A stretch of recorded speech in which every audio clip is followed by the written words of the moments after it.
elegir a desarrollar. Cualquier duda, consulta, lo que sea, frenen o el chat o abran el micrófono y vemos si resolvemos. La primera pregunta habla sobre la desmielinización y respecto a la conducción axonal. Y para eso teníamos una fórmula que nos facilitaba un poco hablar del concepto de velocidad de conducción. La velocidad de conducción dependía de lo que sería la resistencia axonal y de la capacitancia de membrana.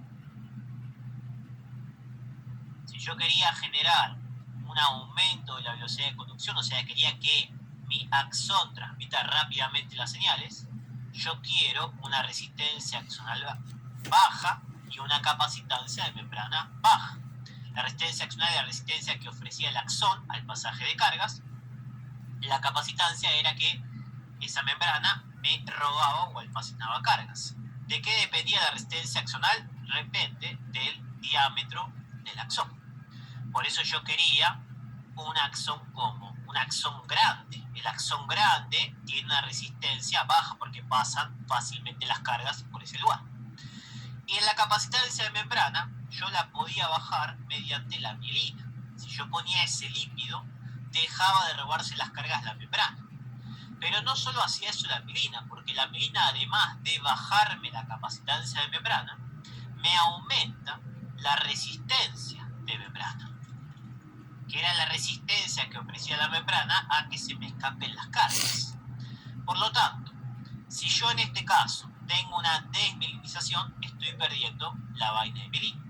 Si no tengo mielina, ¿qué va a pasar? Y entonces la capacitancia de membrana aumenta, la resistencia de membrana disminuye, y si yo tengo aumentada la capacitancia de membrana, la velocidad de conducción en este caso disminuye. Fíjense que el diámetro del axón no lo modifiqué, por lo tanto la resistencia axial en este caso no la estoy tocando. Rápidamente estoy descartando dos opciones. Estoy hablando de la resistencia de membrana y dijimos que bajaba. Bien y bien. Pero me agrega algo más. La constante de espacio. La constante de espacio, o lambda, era lo que sería la resistencia de membrana sobre la resistencia axonal. Fíjense, característicamente, esto era constante de espacio. Si yo tengo baja la resistencia de membrana, por una cuestión matemática, voy a tener baja la constante de espacio. Y si no, piénsenlo, para que no tengan que saber, en este caso, la fórmula. Si yo tengo una resistencia de membrana baja, significa que las cargas se me van a escapar más fácil. Si las cargas se me escapan más fácil, voy a poder hacer que esos potenciales perduren más en el tiempo y se sumen más en el tiempo, y no. Si se me escapan las cargas, el potencial se me disipa mucho más rápido. Por lo tanto, me va a costar más sumarlo en diferente espacio a nivel de mi axón. Por lo tanto, la correcta, en este caso, B de bueno. Sacamos por esto y después, obviamente, tenemos que saber la función de lambda, o la razonamos o por una cuestión de la fórmula.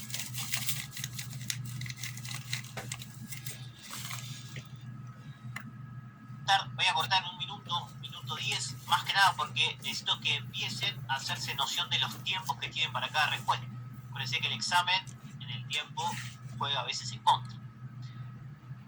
Esta es una de sinapsis. ¿Cuál es el proceso crítico para la terminación de un neurotransmisor en una sinapsis glutamatérgica? O sea, cómo se termina el glutamato. Acuérdense que los neurotransmisores, glutamato, neurotransmisor de tipo clásico, el principal neurotransmisor de tipo excitatorio, tenían diferentes características para ser llamados clásicos, que era la regla de Salitre: síntesis, almacenamiento, liberación, interacción y la terminación. Dentro de la terminación tenía la difusión, la degradación y la recaptación. ¿Cuál es la que utiliza en este caso el glutamato? La degradación del glutamato, no, el glutamato no usa degradación. ¿Quién usaba degradación? La acetilcolina, con la acetilcolina esterasa, y la MAO o la COM, por ejemplo, la adrenalina, que también tiene sistemas de degradación. La difusión la usaba el óxido nítrico, no la usaba el glutamato. La recaptación, correcto, tanto serotonina como dopamina como el glutamato utilizan los mecanismos de recaptación para generar su terminación. Endocitosis, no, la verdad que yo no tengo endocitosis en esta situación de terminación. Acuérdense que era importante generar la recaptación para finalizar la función de esa sinapsis. Yo estaba constantemente generando esa sinapsis. De ahí que elementos que inhiban la recaptación me van a aumentar el efecto o potencian el efecto de esa sinapsis. Secas. Relativamente estable. Cuando decimos que el potencial del membrana reposo es menos 70 milivolts, no estamos hablando de que ese voltaje se está moviendo constantemente, sino que se mantiene en un equilibrio. Y para eso tenemos que reconocer que hay diferentes fuerzas y movimientos iónicos.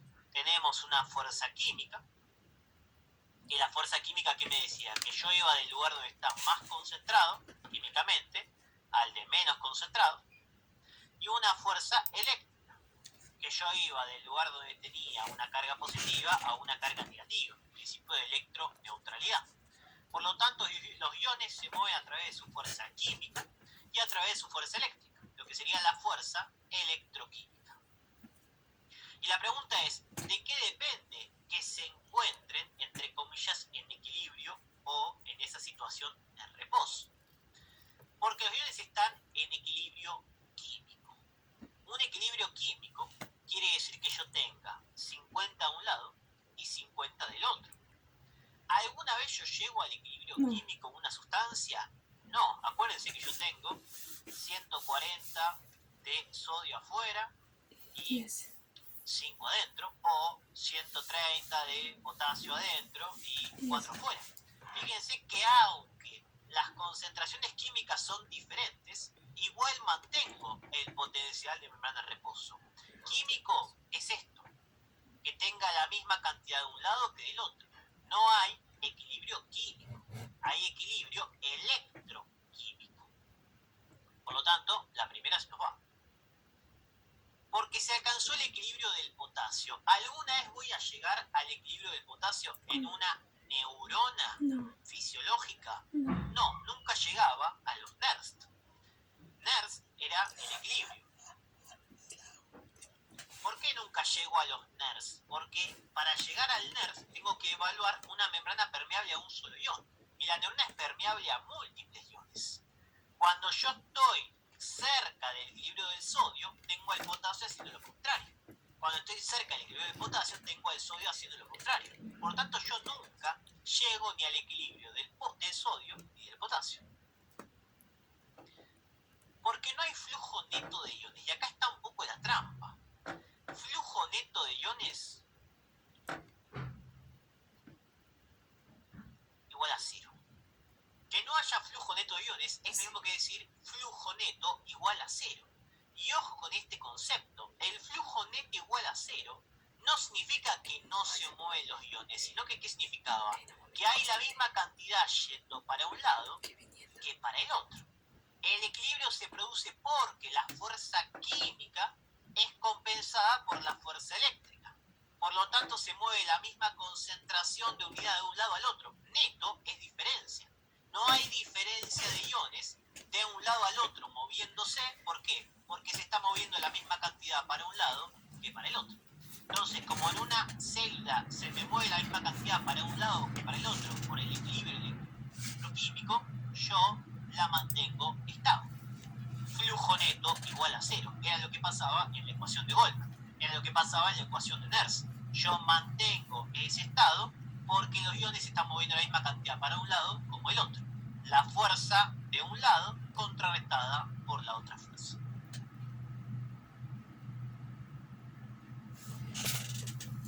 Esta es bastante picante, atentos. Un experimento se mantiene en neuronas en cultivo con las concentraciones iónicas intra y extranormales, en las que el anión cloro se encuentra en equilibrio electroquímico.